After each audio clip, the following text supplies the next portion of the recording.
All right, let's tell some bad jokes. Well, maybe some good ones too, hopefully. Hi, my name is Chris Clark. I'm your host for the show this evening. Welcome to the Grove Deli, one of my favorite places in St. Louis to tell alleged jokes. We're going to have about a dozen or so of the very best amateur comedians in the area, so get yourself situated. The bar and food service will be open all night. We appreciate our support for the Grove Deli for doing this show all the time. It's been a really interesting 2012. I turned 51 this year, and I thought that was going to be the prime of my life, since 51 is a prime number, until I realized it is not. So maybe in 2 years will be the prime of my life, because 53 is a prime. That's a math joke, which was funnier when I told it a different way. Also got my AARP card, which means I'm legally allowed to say whatever the hell I want, just like a golden girl. Lots of interesting things in the news this year. One of my favorite stories of the entire year. Russian female punk band Pussy Riot was imprisoned in Russia on a charge of hooliganism. Someday I too will be charged with hooliganism. I want to know, is it PC or not to refer to them as wet and loose as they're hiding along the Black Sea? I know if Ronald Reagan were still in office, he would proclaim, "Mr. Gorbachev, tear that pussy up." I told you they'd be dirty jokes. Also in the news this year, how can we forget the weird science of State Senate candidate Todd Aiken, who proclaimed that a woman's magical vagina could shut down a rape and not get pregnant. Guess what, guys? I've got some weird science of my own. The balls, they're also part of the brain system. If you do something stupid, you can just shut the whole memory thing down. It won't matter. London Olympics were this summer and into the fall. I love the Olympics. Michael Phelps, the most decorated Olympic athlete of all time, taught me that I too can be an Olympian. He smokes pot. I smoke pot. I saw a picture of him on the news doing a bong wearing a $12,000 watch. I do bongs wearing a $12 watch. Most importantly, he admitted in an interview that sometimes when he's doing laps, he just pees in the pool. Guess what, Michael? So do I. On to the Olympics. Like many of my comedian friends, I'm really not very good with the ladies. Probably because I'm gay. That was funnier in my mind. I'm a terrible gay. I don't like the Golden Girls, Steel fucking Magnolias, dress like a slob.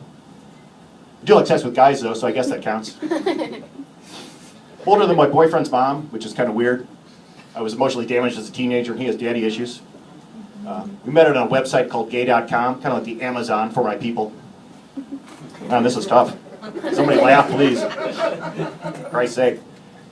I've been out for over 30 years and I've been conducting empirical research during that time, and I can tell you that dick tastes like chicken. I know this to be true because chicken is also cock. See, that's a food joke wrapped in a dick joke, which was funnier in my mind also, but funnier in my mind still is those right-wing Chick-fil-A people in my mind are eating dick sandwiches. There, that's a little better. So my inner child is I think is a teenage girl, and that little bitch read all 4 Twilight books. I'm Team Jacob though, because I don't like boys who sparkle. Case in point, I had an ex once who was way too girly for me. Started carrying his man bag and French tipped his nails. I thought I was in hell. When I saw him successfully explain the difference between shimmery and sparkly nail polish to a 4-year-old girl, I knew I was in trouble. When I came out, my parents freaked out and sent me to a psychiatrist who's also a Jesuit priest, who suggested that that electroshock therapy and prayer could set me straight. Sci-fi movies have taught us electrocution just pisses the monsters off. That means I'm the monster.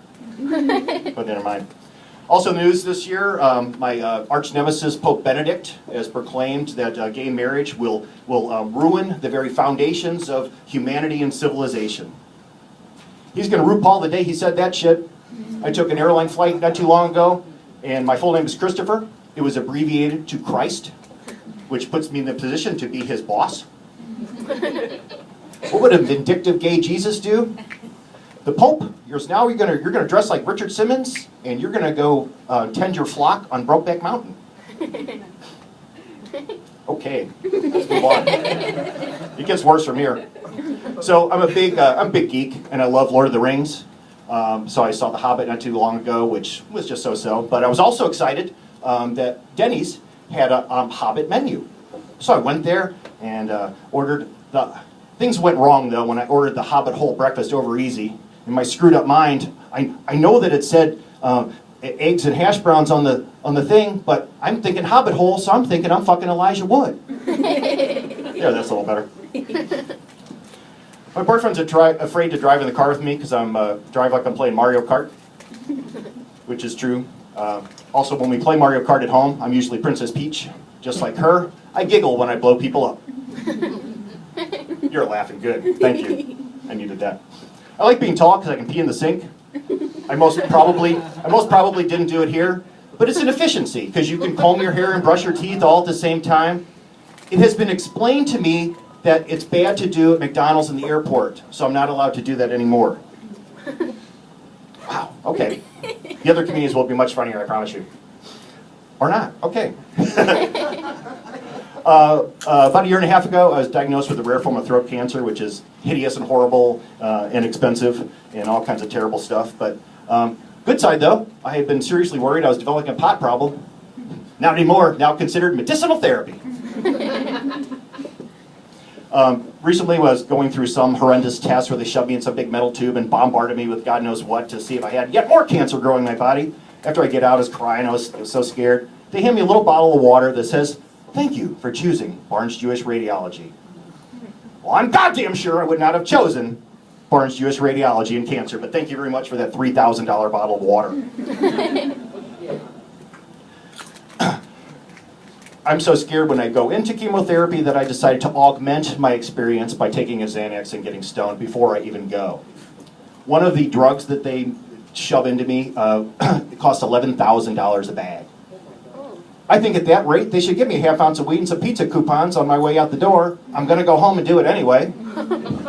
Just help me out a little bit. All right, this will be it, then we'll move on with the show. My parents asked me what I wanted for Christmas. I thought about it for a little bit, and I thought, let's see, there was the cancer, there's the cholesterol and diabetes scare, there are the bunions and the kidney stones that I've had. I think the genetic gifts you gave me were plenty. Thank you very much for that. So that's the end of my alleged comedy. Yeah, that's better. Up first, my good friend Andrew Topping to give us his comedy stylings. Let's give it up for Andrew Topping.